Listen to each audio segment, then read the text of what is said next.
السلام علیکم ورحمۃ اللہ وبرکاتہ نحمده ونصلی علی رسولہ الکریم اما بعد فاعوذ باللہ من الشیطان الرجیم بسم اللہ الرحمن الرحیم طلب العلم فریضۃ علی کل مسلم۔ آج ہمارا موضوع ہے علم دین سیکھنا اور سکھانا۔ علم کی اہمیت کیا ہے؟ علم آدمی سیکھنے کے بعد اس کو زندگی گزارنے کا شعور آ جاتا ہے، اس کو کھانے پینے کا شعور آ جاتا ہے۔ حضرت انس رضی اللہ تعالیٰ عنہ سے مروی ہے کہ حضور پاک صاحب لولاک صلی اللہ تعالیٰ علیہ وآلہ وسلم ارشاد فرماتے ہیں، طلب العلم فریضۃ علی کل مسلم، یعنی علم کا حاصل کرنا ہر مسلمان مرد عورت پر فرض ہے۔ حضرات، ہر مسلمان مرد و عورت پر علم سیکھنا فرض ہے، یا علم سے بقدر ضرورت شرعی مسائل مراد ہے، یعنی آدمی کو اتنا علم دین سیکھنا فرض ہے، آدمی کے اوپر بھی عورت کے اوپر بھی، تاکہ وہ ضروریات کے جو مسائل ہیں ان کو حل کر سکے۔ نماز کے طریقے کے مسائل حل کر سکے، وضو کا طریقہ جان سکے، غسل کا طریقہ جان سکے، اور ضروری مسائل سیکھ سکے۔ ہر عورت پر تجارت کے مسائل سیکھنا، ہر تاجر کے اوپر، جو آدمی بزنس کرتے ہیں، جو آدمی کاروبار کرتے ہیں، انہیں تجارت کے مسائل جاننا ضروری ہے۔ حج کے مسائل سیکھنا حج کو جانے والے پر عین فرض ہے۔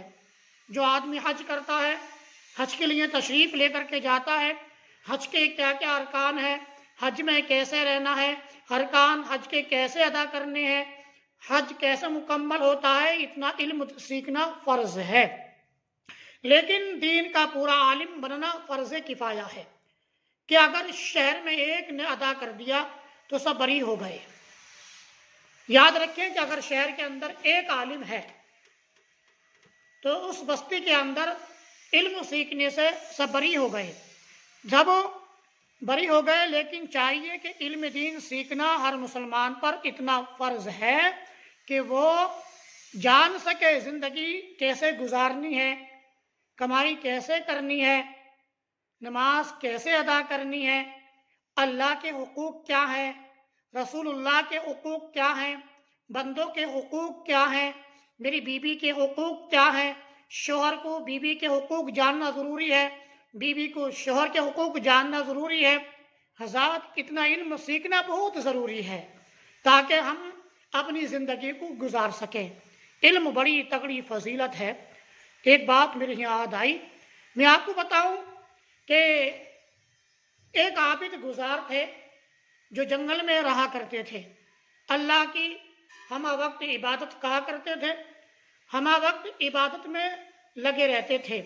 ایک دن ان کے پاس شیطان آیا، آنے کے بعد کہنے لگا، ذرا یہ بتاؤ، میرے ہاتھ میں چھوٹی سی شیشی ہے کہ اس میں اللہ کی کائنات آ سکتی ہے؟ بزرگ نے دیکھا کہ کائنات تو بہت بڑی ہے، اس میں کیسے آ جائے گی، کہ اس میں تو ناممکن ہے کہ کائنات آ جائے۔ اللہ اکبر! شیطان نے اپنے چیلوں سے کہا، چلو ایک عالم کے پاس چلتے ہیں۔ جیسے عالم کے پاس پہنچے، سلام کیا، السلام علیکم ورحمۃ اللہ وبرکاتہ، کیا حال ہے؟ کہا اللہ کا شکر ہے۔ کدھر جا رہے ہیں؟ کہ نماز کے لیے تشریف لے کر کے جا رہا ہوں، کہ ایک مسئلہ پوچھنا ہے، کہ جلدی پوچھئے، نماز کا وقت ہو رہا ہے۔ شیطان نے کہا اس عالم سے، تو عالم نے کہا جلدی پوچھئے، کیا مسئلہ پوچھنا چاہتے ہیں؟ کہا حضور یہ پوچھنا چاہتا ہوں کہ اس شیشے میں کائنات آ سکتی ہے؟ اللہ اکبر! قربان جائیں، دیکھیں جس کے پاس میں علم تھا، علم کی برکت سے علم کا بھرا ہوا جواب عطا فرمایا، اور کہا مجھے معلوم ہوتا ہے کہ تو شیطان ہے، علم تو اللہ کی ذات تو وہ ہے کہ اگر اللہ رب العزت چاہے تو ساری کائنات کو سوئی کے ناکے کے اندر نکال دے. تو حضرات علم تھا، علم کی برکت سے علم نے بچا لیا، لیکن ان بزرگ کے پاس علم نہیں تھا، انہیں اللہ کی ذات پر یقین نہیں تھا. اس لیے علم سیکھنا ہر مرد عورت پر فرض عین ہے، اتنا علم سیکھنا تاکہ وہ مسئلے مسائل جان سکے. اللہ کی بارگاہ میں دعا ہے اللہ تعالیٰ مجھے بھی آپ کو بھی عمل کرنے کی توفیق عطا فرمائے. کیا بتائیں کیا بنیں گی اسکول پڑھ کر لڑکیاں، لڑکے لڑکیاں بنیں گی اور لڑکے بنیں گے لڑکیاں. ہماری بات اگر آپ کو اچھی لگے تو آگے شیئر کریں صدقہ جاریہ سمجھ کر. اللہ کی بارگاہ میں دعا ہے اللہ سب کو علم دین سیکھنے اور سکھانے کی توفیق عطا فرمائے. السلام علیکم ورحمۃ اللہ وبرکاتہ.